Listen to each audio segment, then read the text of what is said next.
नमस्कार, आप देख रहे हैं सी न्यूज भारत और मैं हूं आपके साथ ज्योति अरोरा। वक्त हो गया है न्यूज बुलेटिन का, जिसमें हम जानेंगे कि कहां महिला चिकित्सालय में मोटरसाइकिल चोर गिरोह है सक्रिय, कहां बैंक में लेन देन में हो रही है बड़ी समस्या और कहां आरटीओ को चला रहा है दलाल भागीरथ माहौर। इन सभी खबरों पर होगी विस्तार से चर्चा, तो आइए शुरू करते हैं जिलेवार खबरों का सिलसिला। जनपद बदायूं में जिला महिला अस्पताल से एक लंबे समय से मोटरसाइकिल चोर गिरोह सक्रिय चल रहा है, जबकि एक सप्ताह में अब तक 2 मोटरसाइकिल चोरी हो चुकी है। इससे पहले भी महिला चिकित्सालय में कई मोटरसाइकिलें चोरी हो चुकी हैं, लेकिन आज तक कोई सुराग नहीं लग सका है। खास बात तो ये है कि जिला चिकित्सालय एवं महिला चिकित्सालय में हर समय पुलिस मौजूद रहने के बावजूद मोटरसाइकिल चोर गिरोह कैसे सक्रिय हैं। आखिरकार पुलिस की मौजूदगी के बावजूद भी मोटरसाइकिल कैसे चोरी हो जा रही है, ये अपने आप में एक बड़ा सवाल है। मैं आपका मुकेश कुमार वर्मा। ये अस्पताल से आपकी मोटरसाइकिल उठी है? हाँ, यही महिला अस्पताल से आज अभी 1 घंटा हुआ होगा, लगभग 2 बजे। बदायूं से आसिम अली के साथ मोहम्मद शादान की रिपोर्ट। बस्ती जिले के पैकोलिया थाना अंतर्गत जीतीपुर में स्थित पूर्वांचल ग्रामीण बैंक को बड़ौदा यूपी बैंक में कन्वर्ट हो जाने के कारण खाता धारकों को पैसा निकासी में काफी समस्याएं आ रही हैं। बैंक द्वारा सूचना जारी किया गया था कि 9/12/2021 से 13/12/2021 तक पूर्वांचल ग्रामीण बैंक बड़ौदा यूपी बैंक में कन्वर्ट हो जाएगा और पैसे का लेन देन शुरू हो जाएगा, लेकिन 20 दिसंबर 2021 तक बैंक पर पैसे की निकासी नहीं हो पा रहा है, जिससे ग्राहक सिर्फ बैंक का चक्कर काट रहे हैं। इस विषय में जब ग्राहक शाखा प्रबंधन से बात की गई तो पिछले कई दिनों से शाखा प्रबंधक द्वारा ये बताया जाता है कि आज शाम तक सब काम शुरू हो जाएगा। यही बताते हुए 12 दिन बीत गए पर पैसा निकासी नहीं हो पा रहा है। जब इस विषय में मीडिया द्वारा शाखा प्रबंधक से बात किया गया तो डेटा माइग्रेशन और टेक्निकल फॉल्ट के कारण आ रही दिक्कतों के बारे में उन्होंने बताया। उन्होंने कहा कि 1-2 दिन में सभी चीजों को ठीक कर लिया जाएगा। यहाँ हमारा खाता है जी, और मैं कुछ लेन देन करना चाह रहा हूँ, लेकिन अभी कोई 8-10 दिन से कोई कार्य मतलब नहीं हो पा रहा है। क्यों नहीं हो पा रहा है? क्या समस्या आ रहा है? समस्या यह रहा है कि पहले कहा गया था कि 9 तारीख से लेकर के 13 तारीख के बीच में हमारे बैंक ऑफ बड़ौदा में कन्वर्ट हो जाएगा। अच्छा, लेकिन अभी तक कोई, और 13 तारीख से लेन देन हमारा स्टार्ट हो जाएगा, लेकिन आज 20 तारीख हो गया, अभी तक कोई कार्यभार यहाँ का स्टार्ट नहीं हुआ है, ना कोई लेन देन हो रहा है। पूछा जाता है प्रबंधक, शाखा प्रबंधक से, तो यहाँ पूरे स्टाफ से तो बता रहे हैं कि अभी हमें ये भी नहीं पता है कि कब से स्टार्ट किया जाएगा। अच्छा, क्या नाम है आपका? रुपेश श्रीवास्तव। सर, बैंक में जिस तरीके से समस्याएं आ रही हैं, आखिर क्या समस्या है जिससे लेन देन बिल्कुल नहीं हो पा रहा है? देखिए, डाटा माइग्रेशन के पश्चात में कुछ टेक्निकल प्रॉब्लम आ रही है। इस वजह से पैसे का निकासी में बड़ी बाधा आ रही है जी और ये समस्या 1-2 दिन में सॉल्व कर ली जाएगी। जी। सर, ये कितने जमा दिनों में कोई दिक्कत नहीं है, पैसा जमा हो रहा है, जी पर निकासी में थोड़ी दिक्कत आ रही है। टेक्निकल इशू की वजह से कुछ हम पेमेंट नहीं कर पा रहे हैं। जी बिल्कुल। सर, कितने दिनों से दिक्कत आ रही है? ये समझ लीजिए आपका 9 तारीख से बंद है।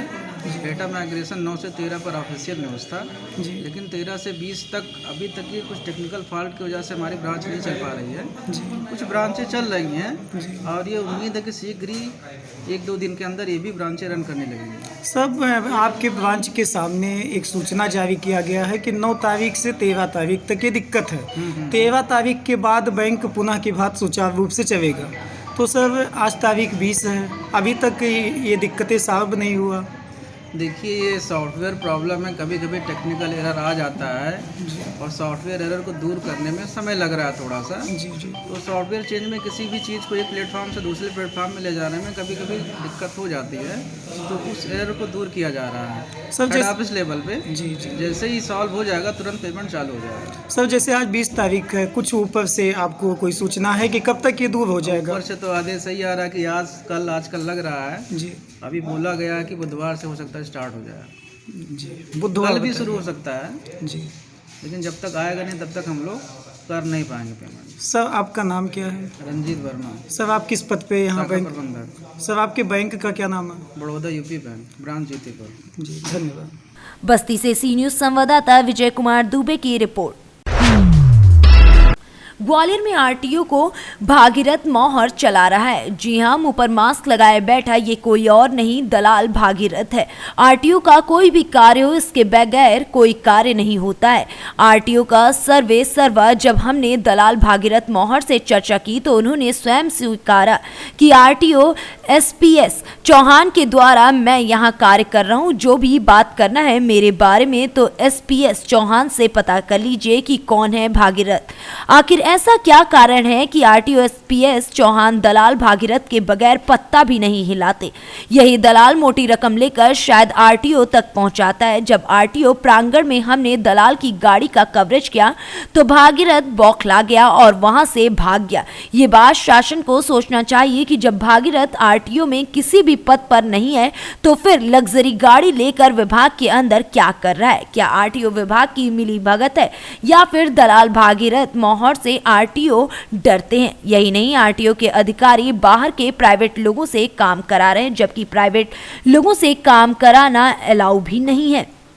वह इस पूरे मामले की जानकारी संबंधित अधिकारी एसपी अरविंद सक्सेना से की गई तो उन्होंने हमें आश्वासन दिया है कि हम जांच कराएंगे और सख्त से सख्त कार्रवाई भी करेंगे। जो भी आपको पता लगा, जो भी जैसा पता लगा। सर, अभी हम पे एक वीडियो हमने वायरल की है जिसमें प्राइवेट सेक्टर आप काम कर रहे हैं, तो क्या दिक्कत है वो प्राइवेट काम कराने के लिए? देखिए, इसकी जांच कराई जाएगी कि ये जो सीरीज में जिस प्रकार से आप बता रहे हैं कि प्राइवेट लोग बैठे हुए हैं वहाँ पे कार्यालय में, तो किस उद्देश्य से बैठे हुए हैं, ये कौन है और किस कारण से वहाँ पे हैं, इसकी हम एक बड़ी स्तर की जांच करा लेंगे और निश्चित रूप से यदि कोई दोषी इसमें पाया जाता है तो जो विधि सम्मत कार्रवाई हम इसमें सुनिश्चित कराएंगे। सर, यहाँ पे जैसे नाम काफ़ी है भागीरथ मौहर नाम का, वो काफ़ी यहाँ पर अंदर का आरटीओ में काम कर रहे हैं इस समय, और उनसे जब हमारे वीडियो में पूछा गया तो बोले कि हमें एसपीएस चौहान द्वारा उनको अधिकृत रखा गया है। तो क्या सर ऐसा प्राइवेट रख सकते हैं? नहीं, इस संबंध में मैं पूरी जानकारी लूँगा कि भागीरथ को जो चौहान हैं उनने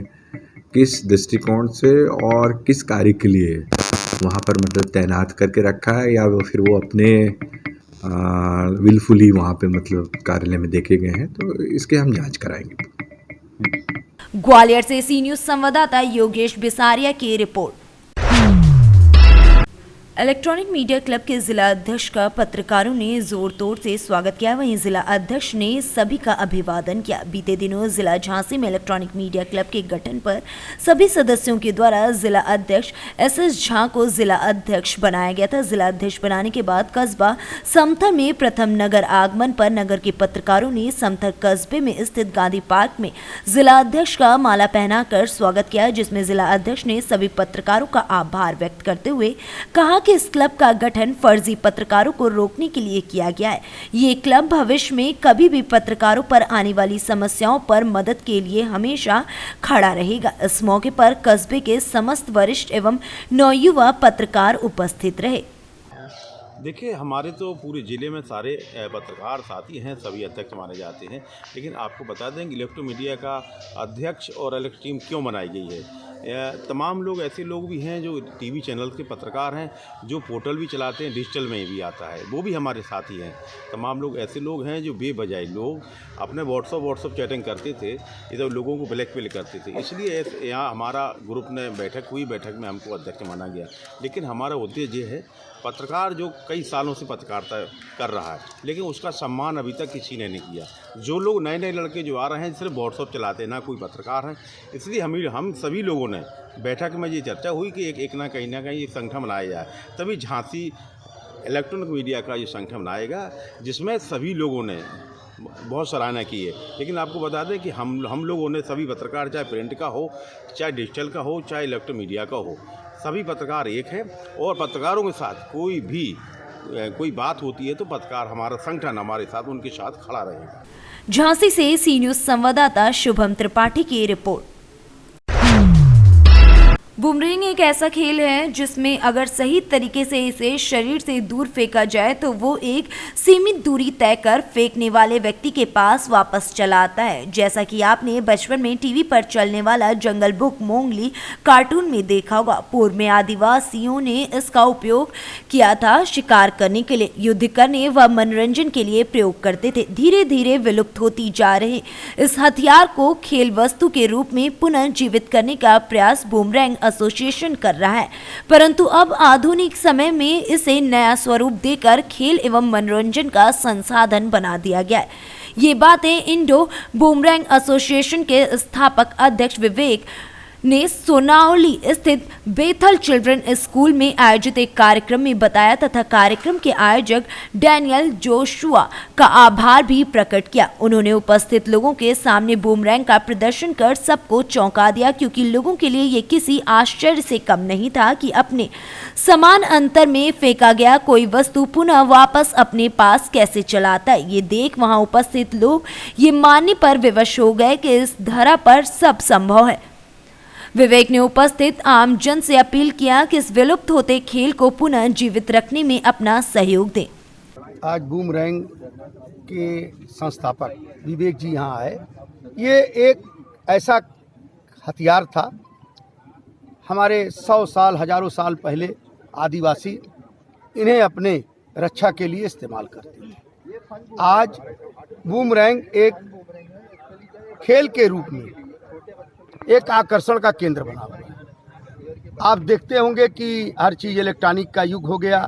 इलेक्ट्रॉनिक से लोग बटन दबाइए, गाड़ी उड़ती है, इलेक्ट्रॉनिक के जरिए सारा काम कीजिए। लेकिन बूमरैंग ऐसी चीज़ है कि हाथों के जरिए आप उसको फेंकेंगे और पुनः वो आपके पास वापस आएगा। और इस खेल को भारत सरकार ने मान्यता भी दे दी है। और इस तराई के क्षेत्र में हमारा प्रयास है कि बूमरैंग के प्रति बच्चों को जागरूक किया जाए, जिससे वो आने वाले दिनों में इंटरनेशनल और नेशनल स्तर पर खेलें। एक अच्छा खेल है, इससे शारीरिक व्यायाम भी होता है और एक मनोरंजन का भी अच्छा लगता है, मनोरंजन भी होता है। विवेक मॉन्ट्रोज है और मैं इंडो बूमरैंग एसोसिएशन का फाउंडर प्रेसिडेंट हूँ और इस एसोसिएशन को रजिस्टर करे हुए अभी 2 साल हुए हैं। पिछले 30 साल से मैं इस बूमरैंग को खेल रहा हूँ। बूमरैंग जो है हमारे देश की आदिवासियों की एक विलुप्त कला है, जो आज के समय में इंटरनेशनल लेवल पे एज अ स्पोर्ट खेली जा रही है। इसका भी इंटरनेशनल फेडरेशन है जो कि जर्मनी में होल्ड करा जाता है, international federation of boomerang association. और हम लोगों को, हिंदुस्तानियों को जान करके इस बात पे गर्व महसूस होगा कि आज हमारे पास जो इंडो बूमरैंग एसोसिएशन है ये इंटरनेशनल फेडरेशन से रिकग्नाइज हो चुका है। तो क्या सर भारत सरकार से भी आपको कुछ इससे मतलब मदद मिलता है या नहीं? सर अभी तक तो कोई मदद नहीं मिली है, मगर हाँ अपनी मेहनत कर करके इस चीज़ को अभी तक 15 राज्यों तक पहुंचा चुका हूं और करीब 600 से ज़्यादा मेरे पास स्टूडेंट हैं। और हाल ही में मेरे बच्चों को मैं तैयार कर रहा हूं इंटरनेशनल लेवल पे जा कर के वर्ल्ड कप जो होता है बूमरैंग का, उसमें चैंपियनशिप में भारत की तरफ से प्रतिनिधित्व कर सकें। सर आपने कुछ देर पहले बताया था कि ये ऑस्ट्रेलिया में लगभग 52 सालों से खेला जाता है और भारत में ये 2 साल से मतलब आया है, तो क्या आगे कुछ और बढ़ने का चांसेस है इसमें? सर बिल्कुल बढ़ने का चांसेस है, क्योंकि जिस तरीके से धीरे धीरे चीज़ें ग्रो कर रही हैं। क्योंकि हमने जब फर्स्ट नेशनल करा है लास्ट ईयर छिंदवाड़ा में, तो पहले नेशनल में हमारे पास सिर्फ 31 स्टूडेंट्स थे और इस बार हमारे पास करीब 70 बच्चे थे। बट वहाँ फ्लड के चक्कर में तमिलनाडु में थोड़े बच्चे कम आए और उसके बावजूद हम लोगों ने करीब 56 बच्चों को लेकर के सेकंड नेशनल किया है। तो आप एक आइडिया लगा सकते हैं कि एक साल में जो नेशनल लेवल पे 30 का आंकड़ा 60 क्रॉस करके करीब पहुँच चुका है, तो आने वाले समय में कितनी तेजी से ग्रोथ होगा। महाराजगंज से सी न्यूज संवाददाता श्रवण यादव की रिपोर्ट। सिरौली गौसपुर क्षेत्र में पूर्व कैबिनेट मंत्री अरविंद सिंह गोप का बयान सामने आया कि जब भाजपा जनता का विश्वास खो चुकी है तो जा रही है जनता के बीच। उन्होंने कहा कि जन विश्वास यात्रा लेकर मैं ये बयान दे रहा हूं, जब कोई जनता का विश्वास खो दे इससे बड़ा दुर्भाग्य कोई और नहीं हो सकता। उन्होंने कहा कि उत्तर प्रदेश की भोली भाली जनता इनके बहकावे में आ गई थी। 2017 में इनको पूर्ण बहुमत की सरकार बनाने दिया था, तब से बीजेपी को गरीब नौजवान बुजुर्ग की समस्या नहीं दिखाई दे रही है। अखिलेश यादव की जो विजय रथ यात्रा निकली उसमें बुजुर्गों नौजवानों का आशीर्वाद मिल रहा है, उससे भाजपा सरकार पूरी तरह घबराकर अपनी नई रणनीति फिर से अपना रही है। भारतीय जनता पार्टी का नेतृत्व पूरे देश की भाजपा नेता कर रहे हैं और यहां तक पड़ोसी राज्य के मुख्यमंत्री भी अब उत्तर प्रदेश में आए संकल्प यात्रा लेकर। इस बार पूरे देश में 25% भी जन समर्थन बीजेपी नहीं पाएगी। भारतीय जनता पार्टी किसान, गरीब, नौजवान, यहाँ तक पूरे उत्तर प्रदेश का विश्वास खो चुकी है। और जब विश्वास हो चुकी है तो दोबारा जनता बीच में जा रही जन विश्वास यात्रा लेके जीवन में अगर कोई आदमी किसी का भरोसा खो दे, किसी का विश्वास खो दे, इससे बड़ा दुर्भाग्य नहीं हो सकता है। उत्तर प्रदेश के भोली भाली जनता इनके बहकावे में आ गई थी 17 में, इनको प्रचंड बहुमत की सरकार बनवा दी थी, लेकिन इतना घमंड में चूर हो गए कि इनको गरीब किसान नौजवान को दिख ही नहीं रहा था। जब से हमारे नेता अखिलेश यादव जी की विजय रथ यात्रा निकली है, उसे जो जन समर्थन मिल रहा है, जो जन सैलाब उमड़ के आ रहा है, जो बुजुर्गों का आशीर्वाद, उससे ये घबरा गए हैं। घबराने के नतीजा है कि पूरे देश का भारतीय जनता पार्टी का नेतृत्व, कोई नेता बचा नहीं आज उत्तर प्रदेश जो पड़ा न हो। यहाँ तक पड़ोसी राज्य के मुख्यमंत्री भी अब आए हैं आशीर्वाद यात्रा लेके।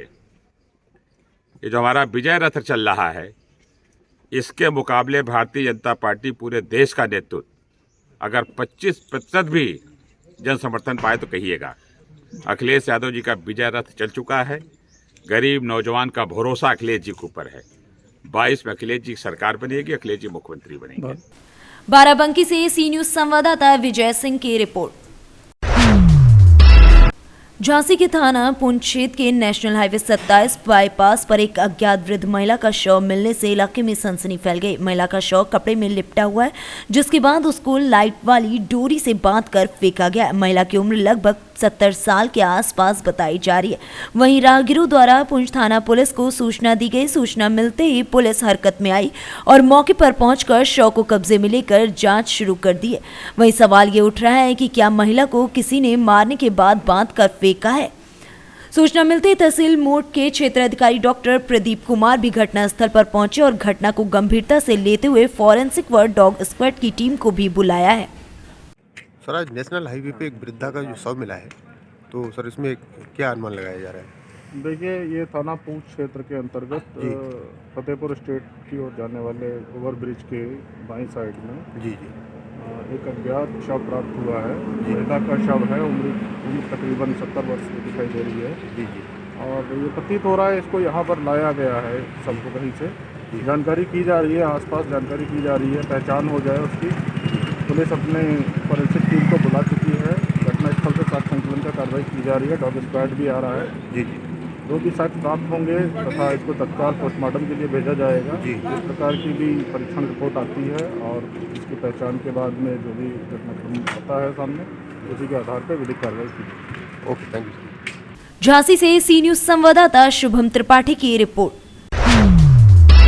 मोतिहारी के चकिया में सौंदर्यीकरण सहित विभिन्न मुद्दों को लेकर सोमवार अनुमंडल सभागार में एक बैठक आयोजित की गई, जिसकी अध्यक्षता अनुमंडल पदाधिकारी शंभू शरण पांडे ने की। इस बैठक में अनुमंडल चकिया नगर परिषद सहित व्यवसाय संघ चकिया से जुड़े व्यवसायी उपस्थित रहे। अनुमंडल पुलिस पदाधिकारी ने लोगों से अपने आसपास होने वाली ऐसी गतिविधियों का इनपुट देने की अपील की। उन्होंने किसी भी प्रकार की सूचना एवं इनपुट को पूरी तरह गुप्त रखने का आश्वासन भी दिया है। विशेष रूप से नगर में शराब की होम डिलीवरी पर पूरी तरह अंकुश लगाने के हर उपाय पर चर्चा की गई। अनुमंडल अधिकारी ने कार्यपालक पदाधिकारी चकिया नगर परिषद को नगर के सौंदर्यीकरण को लेकर एक चरणबद्ध कार्य योजना तैयार करने का भी निर्देश दिया है।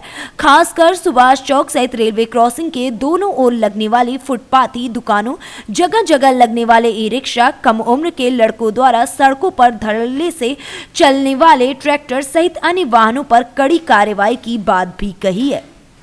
अतिक्रमण मुक्त कराने का संकल्प आपने देखा कि सभी व्यावसायिक संघ के माननीय सदस्यों ने लिया। जो उपस्थित गणमान्य लोग थे उन्होंने भी इस बात को, इस संकल्प में अपनी सहमति दर्ज की। तो हम लोग तो आप मीडिया के साथियों के माध्यम से आम लोगों से भी अपील करना चाहेंगे कि यह आपका शहर है और इस शहर को कितना हम सुंदर बनाएं, कितना स्वच्छ बनाएं, ये विशेषकर कोविड के इस फेज में बहुत महत्वपूर्ण है। तो सभी लोगों ने आश्वस्त किया और 1 सप्ताह का समय हम लोगों ने दिया है।